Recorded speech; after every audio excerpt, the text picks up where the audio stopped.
কলাইয়ের ডাল বা বিউলির ডাল বা যে কোনো ধরনেরই ডালের পকোড়া বলো কি ফুলুরি বলো কি বড়াই বলো বানাতে গেলে সবচেয়ে বেশি যেটা করে যেতে হয় সেটা হচ্ছে এইভাবে ফেটিয়ে যেতে হয়, তাহলেই কিন্তু বড়া খুব সুন্দর মচমচে খেতে লাগবে। যেমন ধরো আজকেই সকাল সকাল বানিয়েছিলাম টক ঝাল ফুলুরি, তবে এই ফুলুরি কিন্তু শুকনো শুকনো নয়, দেখো কতটা ভেতর থেকে নরম আর জুসি হয়েছে, খেতে ভীষণ ভালো লাগছিল, তাই জন্য তোমাদের সাথেও রেসিপিটা শেয়ার করছি।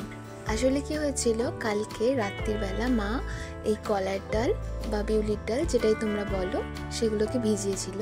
আজকে দুপুরবেলা কলাইয়ের ডাল দিয়ে একটা কোফতা কারি টাইপের বানায়, ভীষণ খেতে ভালো লাগে, সেটা বানাবে বলে, সেটার রেসিপিও তোমাদের সাথে একদিন শেয়ার করব।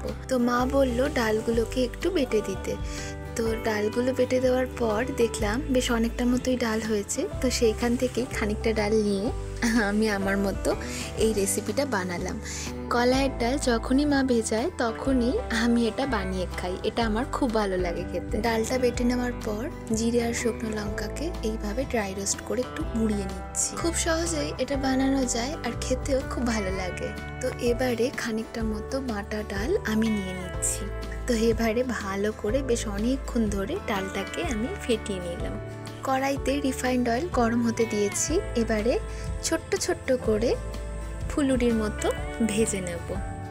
এটার আমি নাম দিয়েছি টক ঝাল ফুলুরি, এটা আমার খেতে খুবই ভালো লাগে, মাঝে মাঝেই এটা বানাই, কোনো কোনো সময় তো সকালবেলার দিকে ব্রেকফাস্টেই বানিয়ে নিই, বেশ ভালোই পেট ভরে যায়। ইউটিউবে আগে যখন তোমাদের সাথে রসবড়ার রেসিপি শেয়ার করেছিলাম তখন তো বলেইছিলাম যে কিভাবে বুঝতে হবে যে ডালটা সুন্দর করে ফেটানো হয়েছে কিনা।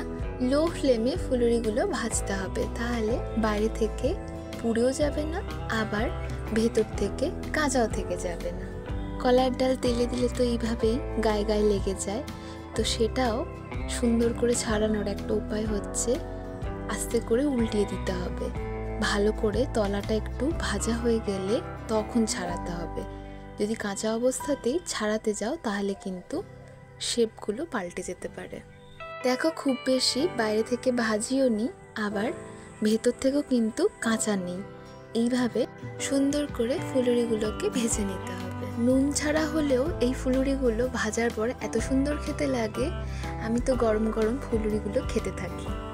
এবারে টক দইটাকে মিক্সারে দিয়ে দিচ্ছি একটু মসৃণ করে নেব বলে, তারপরে তার মধ্যে দিয়ে দিচ্ছি স্বাদ মতো নুন। বাইরে এখনও বৃষ্টি হচ্ছে, এই কিছুদিন ধরে যে হারে বৃষ্টি হচ্ছে গাছগুলো যেন একটু জল পেয়ে বাঁচলো। তো টিপ টিপ টিপ টিপ সারাদিনই বৃষ্টি পড়ছে, দেখতেও বেশ ভালো লাগে। ছোট ছোট মচমচে ফুলুরি কিন্তু একদম রেডি। তো এবারে ফুলুরিগুলোকে টক দইয়ের মধ্যে দিয়ে 5-10 মিনিট রেখে দেবো। 5-10 মিনিট রেখে দেওয়ার পরেই এটা কিন্তু খাওয়ার জন্য একেবারে রেডি। শুধু উপর থেকে মশলাটা দিয়ে দাও, যে মশলাটা আগেই বানিয়ে রেখেছিলে শুকনো লঙ্কা আর জিরের, উপর থেকে একটু সেও ভাজা দিয়ে দিলে নরম নরম ফুলুরির মধ্যে একটু ক্রাঞ্চ ভাব আসে। তবে আমার শুধু ওই মশলা দিয়ে খেতে ভালো লাগে।